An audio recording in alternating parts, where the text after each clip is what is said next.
પાંડેસરા વિસ્તારમાં આવેલા નવનિર્મિત બિલ્ડિંગના બીજા માળેથી એક મહિલા મજૂર નીચે પટકાતા કરુણ મોત નિપજવા પામ્યું હતું. બીજા માળેથી પટકાયેલી મહિલાને ગંભીર ઇજાઓ થતાં પતિ સહિતના પરિવારજનો સિવિલ હોસ્પિટલ દોડી આવ્યા હતા.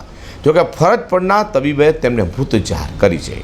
જેને કારણે આ વિસ્તારમાં શોકની કાલીમાં છવાઈ જવા પામી હતી. પાંડેસરા વિસ્તારમાં લક્ષ્મી હોમ નામની બિલ્ડિંગ બનાવવામાં આવી રહી છે, જેમાં મૂળ મધ્યપ્રદેશના રહેવાસી 22 વર્ષીય રેજુ ડામોર પતિ સાથે કામ કરતી હતી. એક મહિના પહેલાં જ રેજુ અને તેનો પતિ સુરત રોજગાર અર્થે આવ્યા હતા. રેજુના લગ્ન 2019માં થયા હતા અને હાલ તેઓને એક 3 વર્ષ અને એક 7 મહિનાની દીકરી છે. રેજુ ડામોર પતિ સાથે પાંડેસરામાં લક્ષ્મી હોમ બની રહેલી બિલ્ડિંગના બીજા માળે કડિયા કામ કરી રહ્યા હતા. પતિ પણ નજીકમાં જ હતો. દરમિયાન રેજુ બીજા માળેથી પટકાઈ હતી. પતિએ બચાવવાનો પ્રયાસ કર્યો હતો, પણ તે અસફળ રહ્યો હતો. રેજુ નીચે પટકાતા માથાના ભાગે તેને ગંભીર ઇજાઓ થઈ હતી. તડાકા ભેર નીચે પટકાયેલી મહિલાને જોઈ આસપાસથી મજૂરો પણ દોડી આવ્યા હતા અને રજૂને ગંભીર ઇજાઓ થતાં તાત્કાલિક સારવાર માટે સિવિલ હોસ્પિટલમાં ખસેડી હતી. ત્યાં ફરજ પરના તબીબે તેને મૃત જાહેર કરી હતી.